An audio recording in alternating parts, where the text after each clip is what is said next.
You're listening to Independent TV 7. Don't forget to subscribe to our YouTube channel. And also don't forget to click on the bell icon to get more notifications. Thanks for watching. Well, Asiwaju Bola Ahmed Tinubu is the flag bearer for the All Progressive Congress, as it is. Now, the headline which says Asiwaju Tinubu and Osinbajo conundrum in 2023 elections. What does that mean? Maybe if we read further, I would understand better. The intensity of the conversation around and about the 2023 general elections, as it is usual about elections in Nigeria, always drifts away from core issues relating to the fundamentals of the process. From Nigerians, the expectations should have been around the amended Electoral Act, especially its impact and workability in bringing reforms and also providing a level field for political parties and aspirants.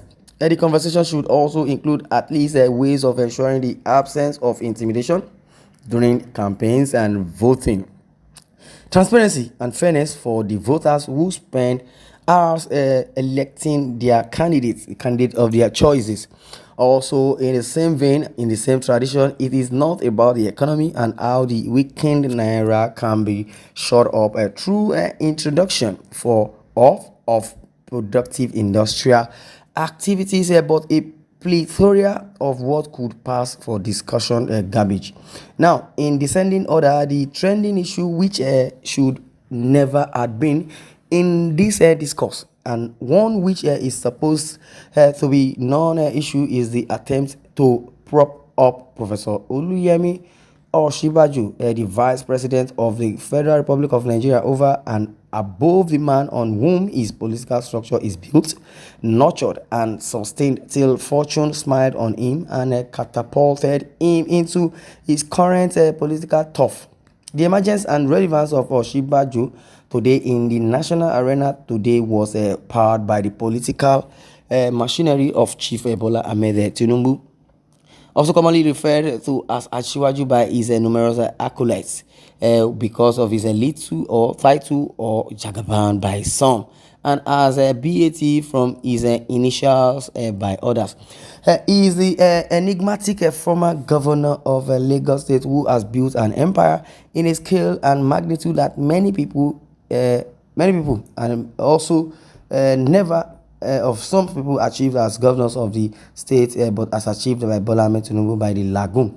The empire has a political and economic roots in Lagos, both with several flourishing branches that are provided and are still providing financial fruit in many parts of the southwest and other regions of the country. One of these branches is the person of Professor Yemi Osinbajo. There are so many narratives today about the relationship which was largely and that of a mentor and a mentee, a benefactor and a beneficiary, a leader and a follower, a relationship that was akin to apprenticeship built on the expectation that one man's duel will be the cause of the other. But no doubt that Professor Yemi Osinbajo was a top academic, but what he learned working with Osinbajo, or sorry, rather, what he Osinbajo learned from Asiwaju Bola Ahmed Tinubu cannot be found in any educational facility with a rich curriculum to have provided him those syllabus and the knowledge gathered in those years of close association and holding and mentoring. They were invaluable years of tutelage that is rarely found in the annals of Nigeria's political history. Now, Professor Yemi Osinbajo emerged in the political scene in 1999 when he was appointed as Lagos State Attorney General and a Commissioner for Justice, a just man, humble, brilliant, and a man who has a knack for the pursuit of excellence. Adjudged by many as the best vice president in this country since the adoption of the presidential system in 1979, early in the second term of the Buhari administration, Osinbajo was humiliated, or rather, I would say, in 1999, rather, not 1979, in 1999, in the second term of the Buhari administration, Osinbajo was humiliated, almost rendered irrelevant. Virtually all his aides were removed without valid reasons, while official responsibilities and privileges that were part of his duties as a vice president were withdrawn, he never made any statement or complaint.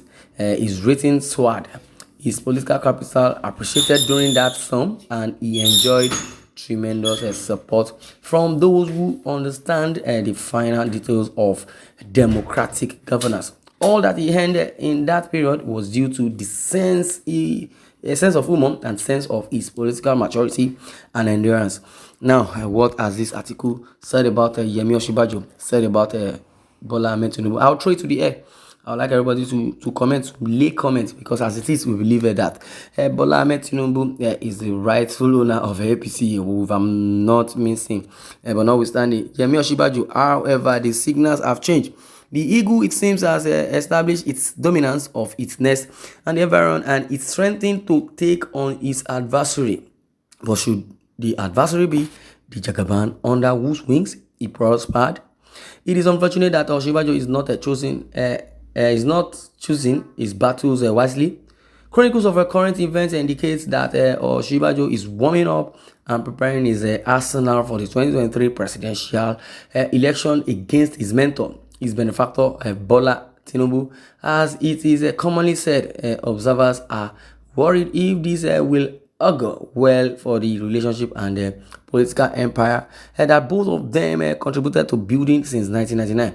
If the speculations are true, it is the height of folly for him to desire a shot at the presidency when his former principal has made his position known while they were in the camp together years ago.